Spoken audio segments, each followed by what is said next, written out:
Eu tive muitas experiências de orações. Muitas experiências.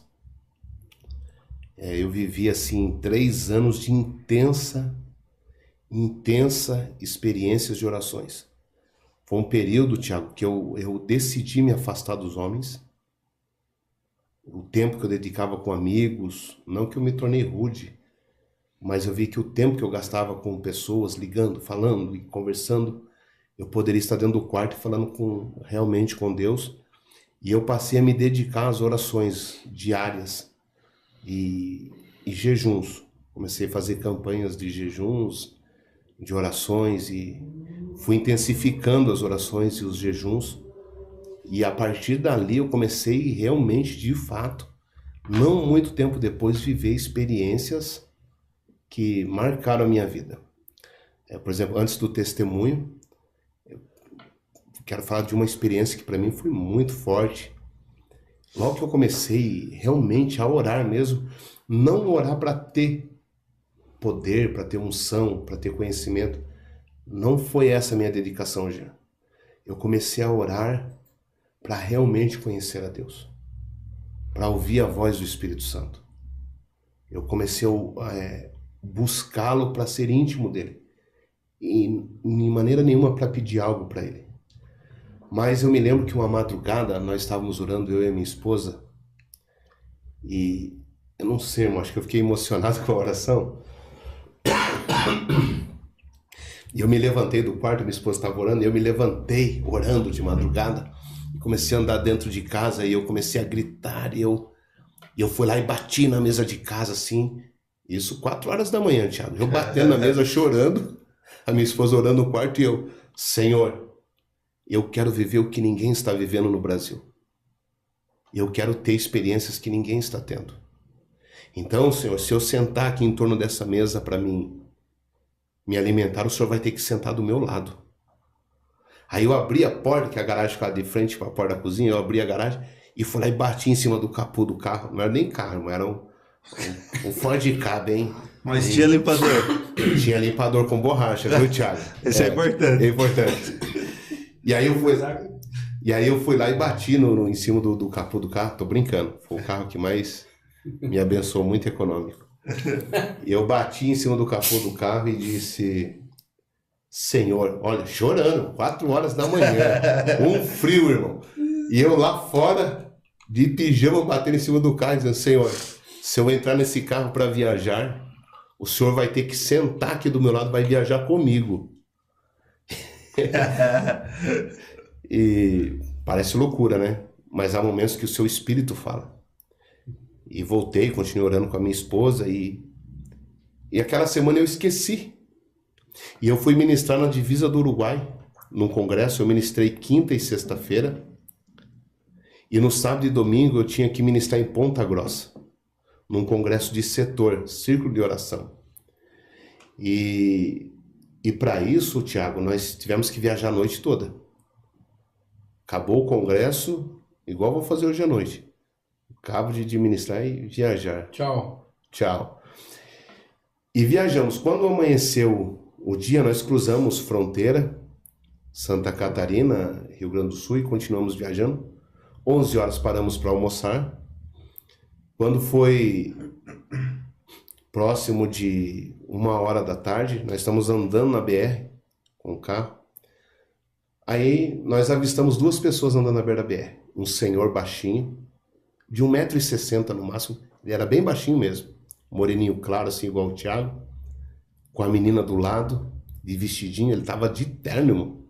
De terno. Tava frio, mas de terno de dia. Um ternão Oxford daqueles antigos, que ele tem o ombro bem grandão, assim, igual do Didi Mocó, assim. E a minha esposa falou assim, amor, o sentido de Deus é de darmos carona para eles. E eu imediatamente obedeci, né? Quem manda é a esposa. Lá também é assim.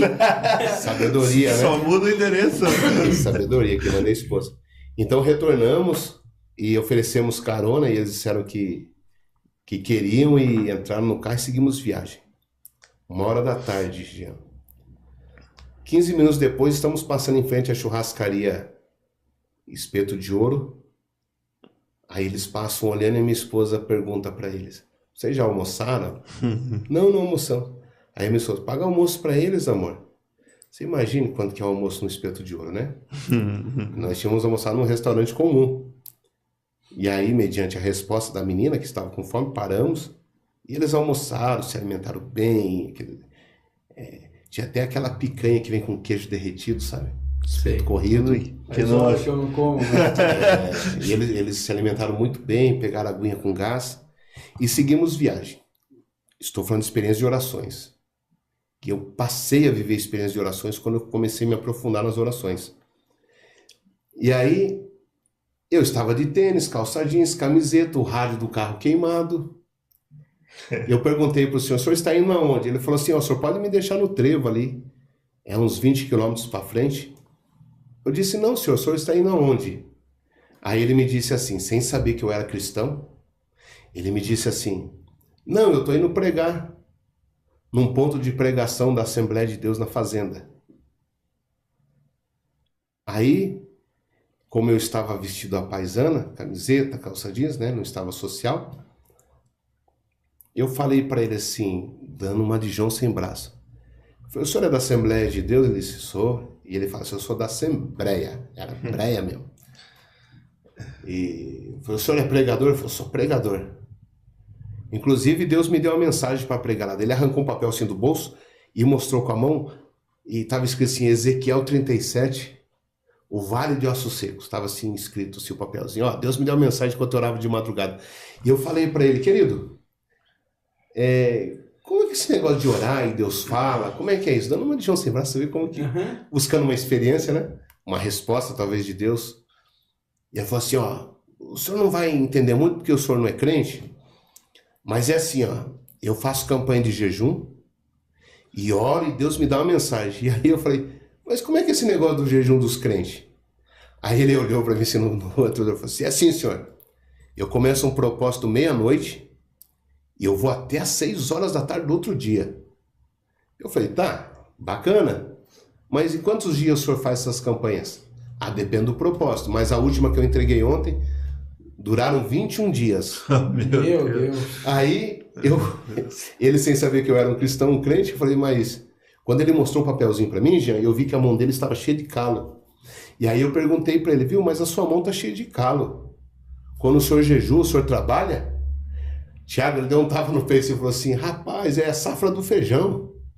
Eu arranco 10 tarefas por dia. Meu Deus do céu. E eu falei para ele: o senhor está brincando comigo. Com o senhor, em jejum, o senhor arranca feijão. E aí eu falei assim: esse congresso que o senhor está indo pregar é muito grande, né? Eu falei assim: não, é um ponto de pregação. Aí tem um casal de missionários que foram enviados para lá pela igreja, tem o caseiro da fazenda que se converteu com a esposa, as 2 filhas, e eu e a minha filha. Nós vamos estar em 8 no congresso. Aí eu disse, aí eu falei para ele assim, que era aniversário de 1 ano lá do ponto de pregação. E eu falei para ele: mas o senhor jejuou 21 dias para pregar para 8 pessoas? Porque Deus estava ali no carro, irmão. Deus estava ali me ensinando, irmão. Eu falei: o senhor está 21 dias jejuando para pregar para 8 pessoas? Olha a resposta: é que o senhor não sabe. Eu sou da família mais pobre aqui da região. A minha família é tão pobre que ninguém tem um carro ainda na minha família. Mas eu garanto para o senhor que daqui a alguns anos todos esses moradores da região vão saber que tem um homem de Deus aqui que mora no meio deles. Eles vão saber que tem um homem de Deus aqui. E olha, senhor, Deus olhou para a família mais pobre aqui da região, apontou para a casa mais pobre e me escolheu no meio da pobreza e me deu um dom do Espírito Santo. E eu preciso honrar porque foi Deus que me deu o dom. Irmão, ali ele já tinha acabado comigo. Já tinha acabado comigo. Daí chegamos no trevo, eu levei ele no ponto de pregação lá em cima, no meio da fazenda, do tamanho desse estúdio, irmão, de madeira, irmão. A igrejinha tava lá, Assembleia de Deus. Tá lá. Aí deixei ele, entrei no carro, me despedi, não falei que eu era crente. Era algo particular meu, estava buscando algo de Deus ali. E aí minha esposa disse, eu falei, vamos amor, estamos atrasados já para o Congresso Ponta Grossa. Ela disse, não amor, não vamos não. Eu disse, como não vamos amor? Ela disse, amor, quanto você tem na carteira? Eu disse, você tá de brincadeira, né amor? Eu já paguei o espeto corrido lá. Acabou ali. Aí a minha esposa olhou assim, amor, desde que nós servimos a Deus, tem faltado farinha na panela? Tem faltado azeite na botija? Deus tem deixado faltar alguma coisa para nós? Eu disse, não, meu amor. Eu disse, quanto você tem na carteira? Aí eu contei, tinha 300 e uns quebradinhos. Ela falou, dê por mão. Eu disse, mas por que, amor? Eu disse, eu entrei no banheiro com a menina no restaurante e ela estava com a moedinha de R$1. E eu perguntei para ela, por que você não comprou um salgadinho, filha? A resposta que a menina deu à minha esposa. A menina olhou e disse, não, irmã, eu não posso gastar esse R$1. Porque nós estamos indo num culto se apresentar para Deus. E o papai falou que a gente não pode ir de mãos vazias. A gente tem que levar uma oferta de gratidão pelo que Deus é nas nossas vidas. E essa ofertinha é para agradecer a Deus pela minha vida. E aí a minha esposa perguntou por que eles não tinham comida. E a menina respondeu, porque o pai trabalhou na colheita do feijão, mas só vai receber segunda-feira. Então literalmente eles estavam indo fazer a Deus sem dinheiro. Aí eu desci do carro e enfiei a mão no bolso dele, Tiago, sem falar quanto tinha. Falei, irmão, um cafezinho pro senhor tomar aqui. Soltei os 300 e poucos no bolso dele.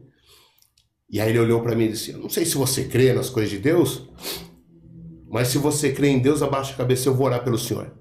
E eu baixei a cabeça, ele orou por mim, ele era bem baixinho, e fomos embora. Chegamos em Ponta Grossa, no setor, 7h30 da noite, tomamos banho no banheiro da igreja. Entramos no culto 8h10, quando eu fui ajoelhar, o pastor falou assim, não, irmão, o senhor vai orar na tua casa, irmão. Agora já é 8h10, é horário do pregador pregar.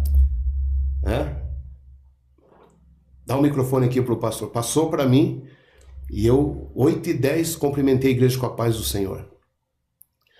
Quando eu falei, irmão, abra a sua Bíblia, lá no meio da igreja, levantou uma irmã de cabelo branco em profecia e gritou, homem,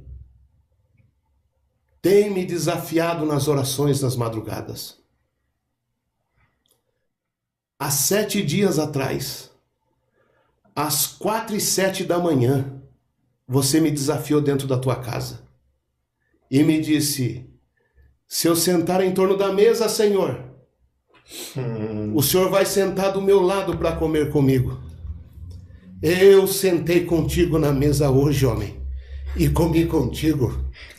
Tu me desafiaste quando bateste no carro e disseste, se eu entrar no carro para viajar, Senhor, o Senhor vai sentar do meu lado. Eis que eu te digo que eu entrei no teu carro nesse dia e viajei contigo. Porquanto fizeste a um dos meus pequenos, a mim o Senhor me fizeste. Coloca uma porta aberta diante do teu ministério, que ninguém vai fechá-la no Brasil. Assim diz o Senhor. Meu Deus. E eu vi que eu tinha tido experiências com Deus, que para mim, simples, mas que para mim mudaram a minha vida. Então foram essas experiências que me conduziram